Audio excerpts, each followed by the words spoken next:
Sonatina in C major, opus 55, number 1 by Frederick Kuhlau. I know I have several students working on this and a few that have completed it and performed it. But this is a really important piece in Book 3, so I'd like to go over some of the teaching points on this piece.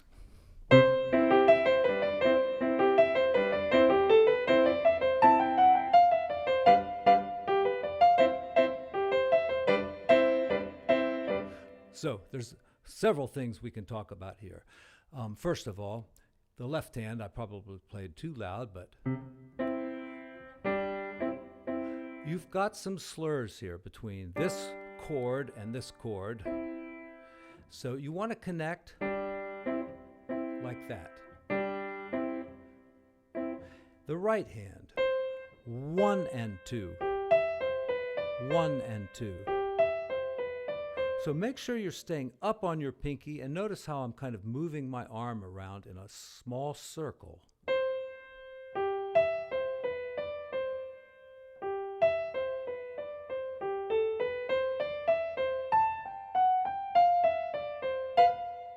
Now when you have two chords in a row like this, try to make the second one a little bit softer. Sometimes it'll be the second one that's a little louder, depending on where the beat is. But here, in a 4/4 time, the beat's on 1 and 3, the strong beats that is. So 1, 2. So yeah, make the second one just like a little echo of the first one. Now here it's completely backwards. Again, the first note of the slur will get the loudest sound, but it's on beat 2 and 4 this time, so it gives it this really kind of quirky quality here. So, and then moving on from there, be very careful to start the scale softly, because after you did this fairly loudly,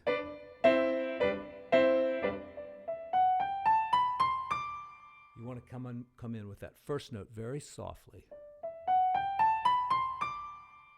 Now, I know I have some students that just performed this song in a recital, but it's a good one to go back, since we're all kind of stuck in our homes for a few weeks. It's a good one to go back over and improve it even more, because there's many, many fine points to this song. Next section, lots of notes in the left hand. Keep them as soft as you can.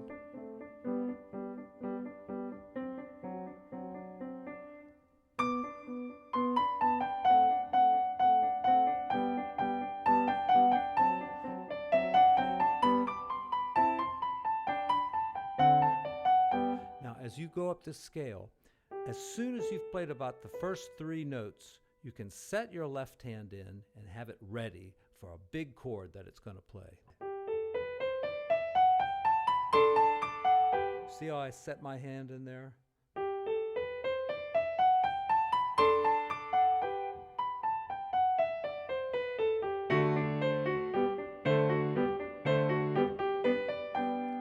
Also got ready pretty early down here for this left-hand chord. And then we have slurs again.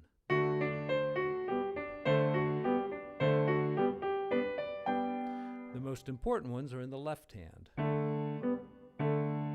like that. Now over on the next page, we have what's called the development section. And again, you keep your left hand very soft. Practice these Alberti patterns until you can do them really softly.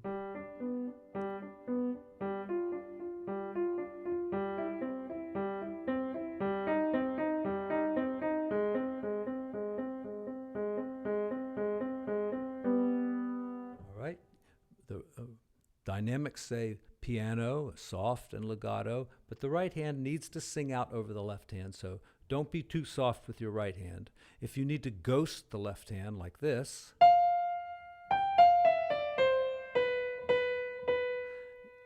while keeping the right hand fairly strong, that's a good way to learn how to play louder with one hand than the other.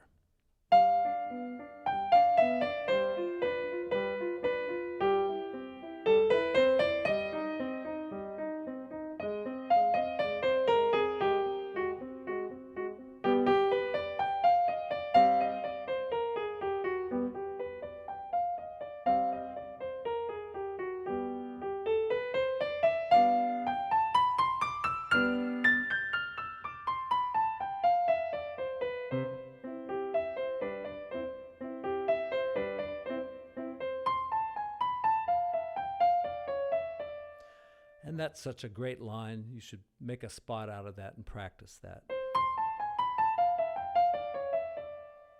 That's almost jazz right there. So it's a wonderful piece. I won't do any more on this one, but I'm going to cover the second movement also in the next video. So stay tuned.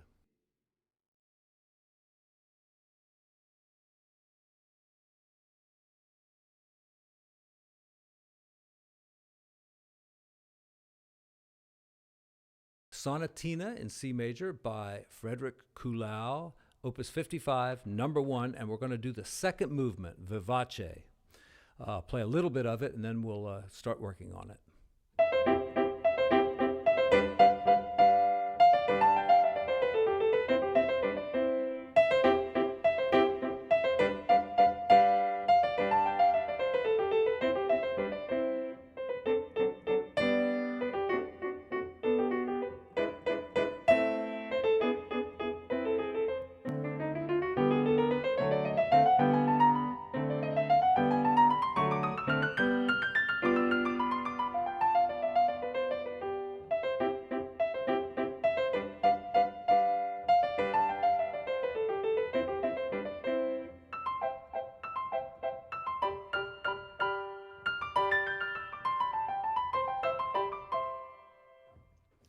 And then it goes into a little F major section that's very nice, and then kind of repeats the first part of the song again, though with some different notes and a different key, but the same general musical ideas. Okay, so just as in the first movement, when you have two chords right in a row that are the same, don't play them exactly the same. Make one of them louder than the other, and usually the one that comes on the strong beat would be the loudest. So that would be the first one. Now here we have 3 in a row, and the last one, because it's the first chord of the measure, it's on a strong beat, it gets the most sound. So again.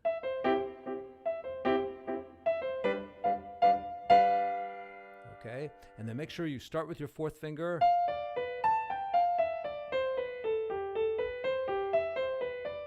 And practice that little passage there pretty slowly at first until, you know, your fingers really know it and are playing it very evenly. You don't want to do it like, you know, you don't want it to sound anything like that. You want it very, very even.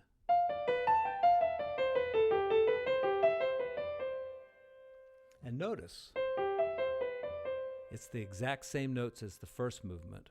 Right there. But with a different time signature and a different feel. So that's how the pieces are kind of related. Now in the little B section coming up at about measure 14, 15, 16, starting about measure 16,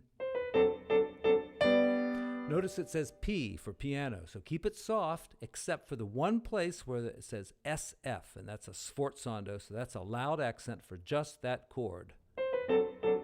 Then back to soft. And jump off of that last note, like that.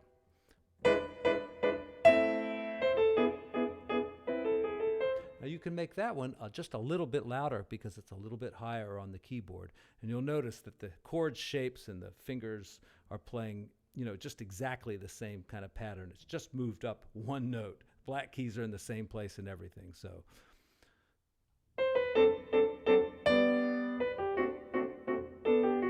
And just shift up a little bit, and your fingers should know it. Okay, and then we get the chromatic scale.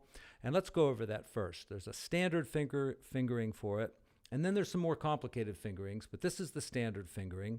And, you know, this one starts on D, so we'll go 1, 3, and we'll go 1, 3 every time we possibly can, except when we have the 2 white keys. Then we'll go 1, 2, 3. Then 1, 3, 1, 3, 1, 2, 3, 1, 3, 1, 2, 3, 1, 3, 1, 3. And the top note here is B, so we'll just use our 4th finger there. So 1 and 2 and 3 and 1 and 2 and 3 and 1 and 2 and 3 and 1 and 2 and 3. Notice that there's a 16th note rest, so say 1 and 2 and 3 and. All right, the next scale, it's very similar, starts on this D. 1 and 2 and 3 and 1 and 2 and 3 and it looks like it drops back down, but you see there's the 8VA, which means the notes that are written should be played an octave higher. So we're just keeping on going up. So we're on 3, 1, 3, 1, 2, 3, and we're going to end on G. So both scales together now with the chords.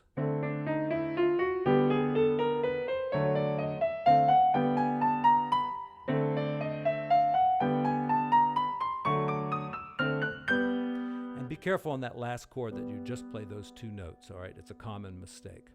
At that point, you're going to start one of the coolest runs you'll ever play. It starts like this, and then it just falls right down the keyboard like a waterfall. It's a lot of fun. There's a pattern to it, a fingering pattern. 1, 3, 4, 2. The first one starts with a different fingering, 3, 4, 5, 3. Then 1, 3, 4, 2. 1, 3, 4, 2. Skip a little extra here. 1, 3, 4, 2. 1, 3, 4, 2. 1, 3, 4, 2. All right, so the whole passage.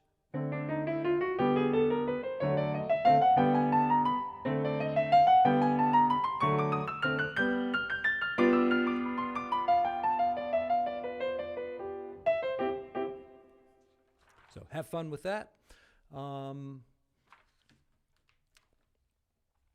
Well, there's a lot to go over in this piece, but I'm going to skip all the way to the end and do the coda. That starts at measure 104, the last couple notes in 104, the last two lines of the piece. All right, now I'm using this cool fingering that the book says 5, 4, and the left hand goes 1, 2. All right? So you shift your hand a little bit from 5 to 4. Don't do any twisting, just keep it just like this.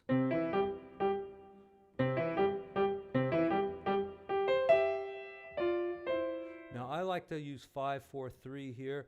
You can keep the top half connected by lifting your thumb, but holding the top note and go down like that. Or you can use 5, 5, 5 and it won't be as connected. So it's up to you.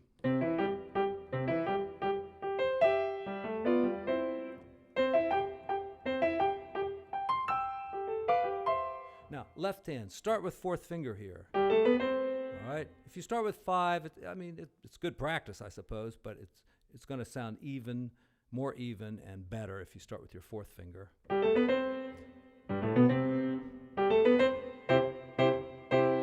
So 1, 2, 3 and a 1, 2, 3 and a 1, 2, and hang on to those quarter notes as long as you dare. 1, 2, 1, 2. So notice I held on to them a long time and then I quickly got ready in the next spot. 1, 2, 1, 2.